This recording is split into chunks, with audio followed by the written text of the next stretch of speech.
Il était dans une condition épouvantable. On ne pouvait pas le rénover, ce bâtiment-là. OK. En tout cas, les chiffres qu'ils nous ont donnés, les renseignements qu'ils nous ont fournis disaient que l'édifice, il y a l'eau qui rentrait, mais il y avait de la rouille là-dedans, mais il y avait de l'amiante au maximum, d'où la longueur, justement, le temps que ça a pris pour le démantibuler, c'est le cas de le dire. Ils l'ont OK. démantibulé de l'intérieur pour finalement le rachever avec une pépine, là, OK. et ils ont sorti tous les déchets. Mais on va retourner un peu dans le passé pour dire que l'ancien ministre fédéral de la Sécurité publique, Marco Mendicino, nous avait reçus à Ottawa grâce au bon travail de Réal Fortin. On a eu une excellente entrevue. On y a sorti les plans sur la table. On a montré de multiples endroits où ce centre-là pouvait être déplacé avec les mêmes conditions de réinsertion sociale. Parce que c'est un centre de réinsertion carcérale. Ouais. Mais pour moi, c'est une prison. Il y a toutes sortes de monde qui ont été là. Et j'avais même, dans le temps, mon bureau de député était en face. Alors, les propriétaires avaient fait mettre des doubles tours à leur serrure dans tout le secteur pour éviter que les gens entrent à l'intérieur et fassent du trouble. Mais bon, cela étant dit, Marco Mendicino avait trouvé notre projet d'échange de terrain fort intéressant à un point tel, je vous dis, là, il était même revenu prendre une photo avec nous et il nous avait signifié son accord de par aussi euh, les instructions qu'il avait données à son attaché politique à ce moment-là. J'étais avec Réa. Et on a proposé donc ces choses-là, bien entendu. Et à un moment donné, Justin Trudeau fait un remaniement ministériel. C'était dans l'air.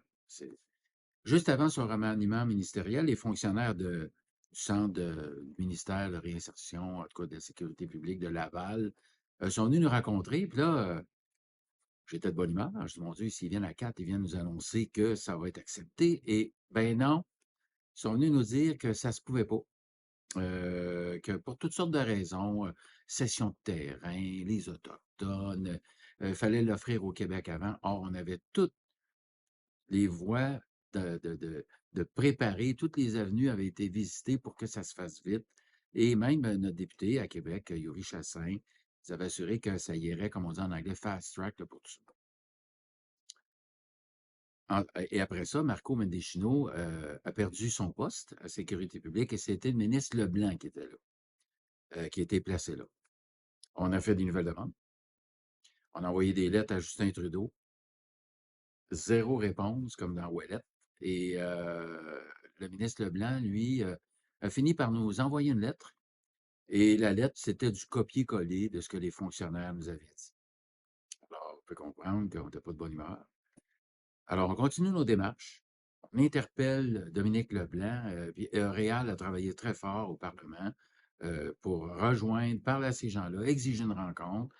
Et à un moment donné, on a eu un petit appel des conservateurs et M. Pierre Paulus, qui est justement dans l'opposition, responsable de la sécurité publique, est venu à Saint-Jérôme. Et lui, il a trouvé le projet qu'on avait fort intéressant et il a même dit qu'un gouvernement conservateur s'opposerait à la reconstruction de ce centre-là, à cet endroit-là. Et il ne faut pas oublier, c'est à coût nul. On leur donne un terrain ailleurs et nous, on laisse celui-là. Et l'objectif de la ville, là, premier, c'est de le laisser en parc, en endroit spécial où il y aurait possiblement une œuvre d'art quelconque à l'entrée de la ville, OK. du quartier des Arts et du Savoir. Il y a 2 semaines, on a eu une rencontre à Ottawa avec Pablo Rodriguez, qui est le lieutenant québécois du Parti libéral.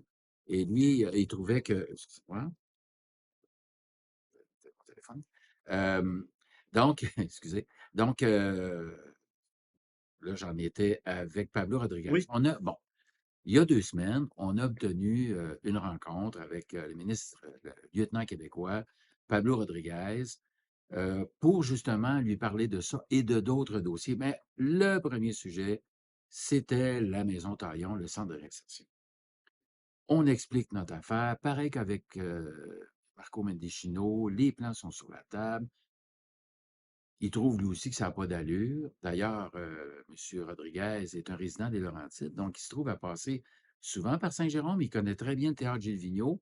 Et le quartier des arts et du savoir, ben, comprend le théâtre, comprend la Maison Taillon, comprend la promenade. Et ça, ben, ça se rend jusqu'à dépasser euh, l'ancien palais de justice. Alors, bien d'accord avec notre affaire.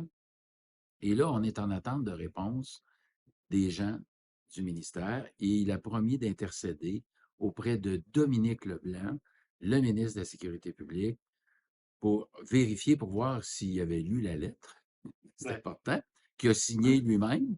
Mais des fois, il y a un paquet de lettres qui passent. Mais nous, en tout cas, il était clair que c'était les fonctionnaires qui avaient dicté le texte. Admettons que ça ne fonctionne pas. Là, la ville va entreprendre d'autres moyens. Ça va être je ne dis pas un combat, mais on va contester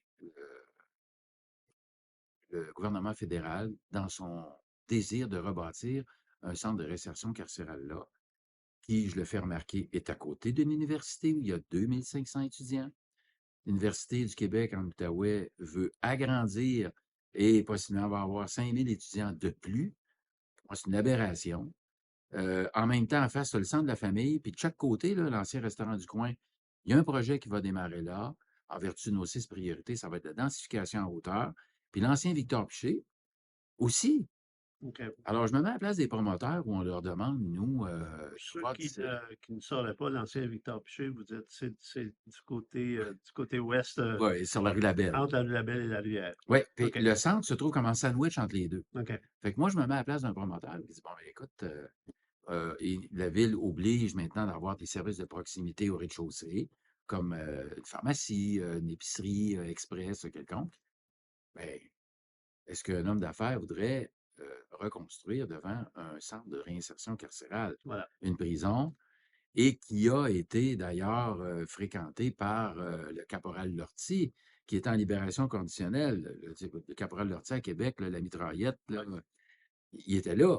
La même chose pour M. de Norbourg, qui était là, mais il y a d'autres personnes qui sont des délinquants sexuels. Je veux bien croire qu'ils sont en réinsertion carcérale, il faut donner une chance dans la vie, mais pas dans un quartier des arts et du savoir. Saint-Jérôme-René, Ouais. on est dans un renouveau de la ville. Il faut que le gouvernement comprenne que la population ne le veut pas, l'Union des municipalités du Québec ne le veut pas, la Chambre de commerce ne le veut pas, et même tous les préfets de toutes les MRC des Laurentides ne le veulent pas. Ils nous appuient dans nos demandes. Et il y a une non-acceptabilité sociale à cet endroit-là. On n'est plus dans les années 80, mais on est dans les années 2024, 2020.